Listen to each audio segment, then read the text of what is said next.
Hello everyone, let's talk about building wealth. We see these headlines, these stories about overnight millionaires, and we think, why not me? Why can't I strike it rich quick? And look, while I believe in aiming high, the truth is building wealth is less about hitting the lottery and a whole lot more about taking the right steps consistently over time. It's about discipline, it's about patience, and sometimes it's about a little bit of luck. But don't let that discourage you. It's not about luck alone. It's about putting yourself in a position to capitalize on opportunities when they come your way. It's about making smart decisions today to secure your financial future. Over the next few minutes, we're going to break down a realistic 6-month plan to set you on the path to financial success. Remember, this isn't about getting rich quick.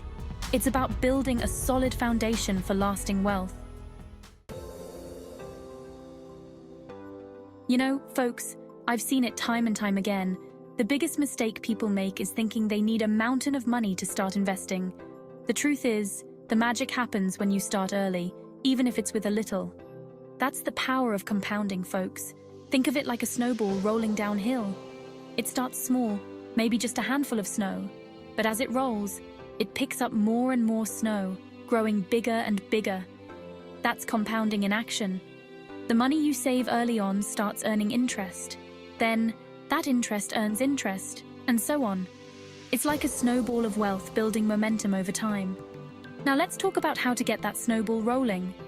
It's about building the habit of saving. Consistently. Start small. Can you spare $20 a week? That's a pizza night, folks. That's a couple of trips to the coffee shop. Put that $20 into a savings account each week and watch it grow. You see, it's not about the amount you save at the start.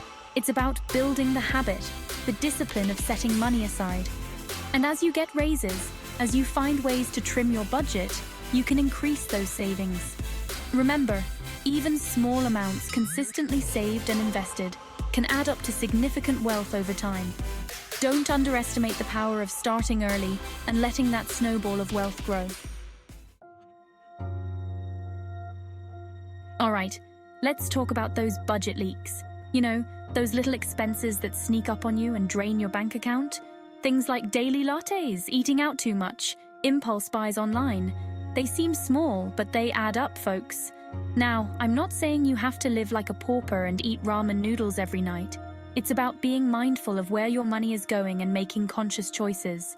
Instead of that daily latte, how about brewing your own coffee at home a couple of days a week? Instead of eating out, try meal prepping on Sundays and packing your lunch. And let's talk about debt, that big old monster that can hold you back financially. Credit cards, personal loans, they can feel like a lifeline sometimes, but they often come with high interest rates that can trap you in a cycle of debt. The first step is to stop digging that hole any deeper. Cut up those credit cards if you have to. Then, make a plan to pay down that debt as quickly as possible. Look for areas where you can cut back on spending and throw every extra dollar you have at that debt. Remember, getting out of debt and avoiding unnecessary spending is like giving yourself a pay raise. It frees up more of your money to save, invest, and build a brighter future.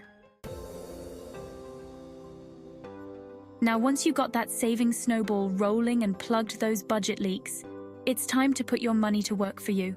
That's right, folks, we're talking about investing. But don't worry, you don't need to be a Wall Street whiz to do this right. First things first, what are your goals?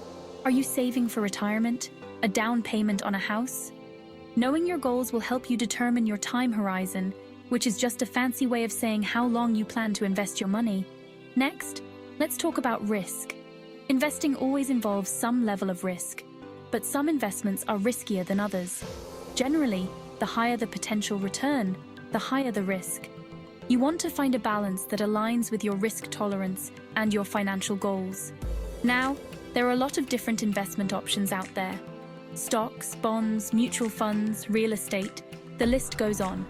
Don't get overwhelmed. Start by doing your research and understanding the basics. There are plenty of resources available online at your local library, even on YouTube. One great option for beginners is a low-cost index fund. These funds essentially track a specific market index, like the S&P 500. They offer diversification, which means your money is spread across multiple investments, reducing your risk.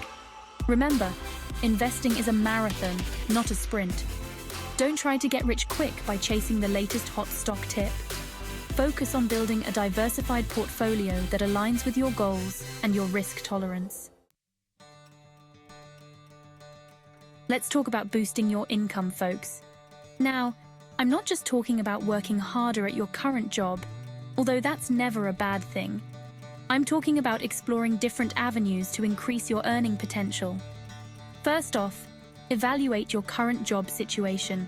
Are you being paid what you're worth? Do you have opportunities for advancement within your company? Don't be afraid to negotiate a raise or look for a higher paying position elsewhere. Next, consider a side hustle. What skills or talents do you have that you could monetize? Could you freelance, start a blog, drive for a ride-sharing service? The gig economy is booming, and there are countless opportunities to earn extra income on the side. And don't forget about passive income streams. These are income sources that require minimal effort to maintain, like rental income, dividends from investments, or even creating and selling online courses or digital products. The key is to get creative and explore different options. Increasing your income gives you more financial flexibility. It allows you to save more, invest more, and reach your financial goals faster. Listen, folks, in the world of personal finance, knowledge is power. The more you know about managing your money, the better equipped you'll be to make smart decisions and build a secure financial future.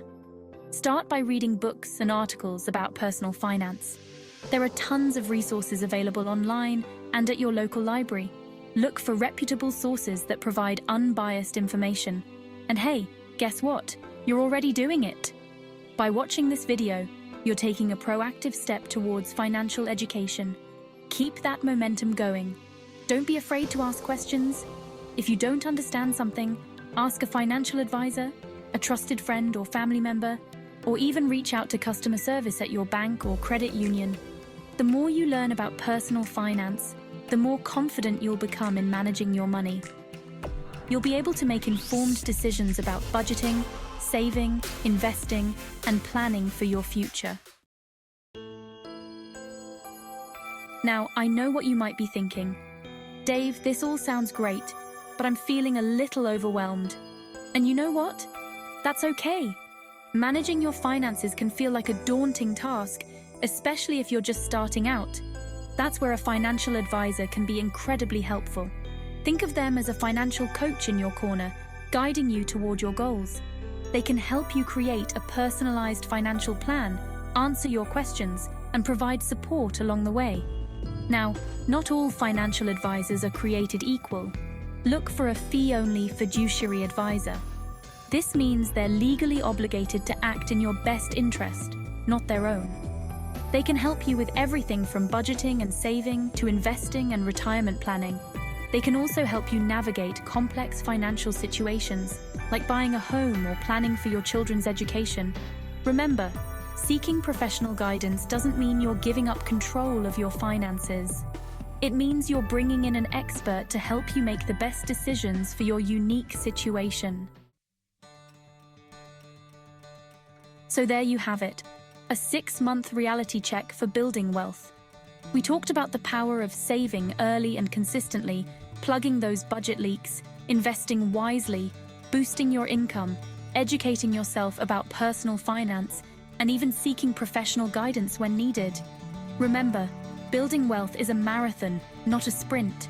It takes time, discipline, and consistent effort. But the rewards are well worth it. By taking control of your finances, you're taking control of your future. Start today. Take those small steps, make those smart choices, and build a brighter financial future for yourself and your loved ones. You got this.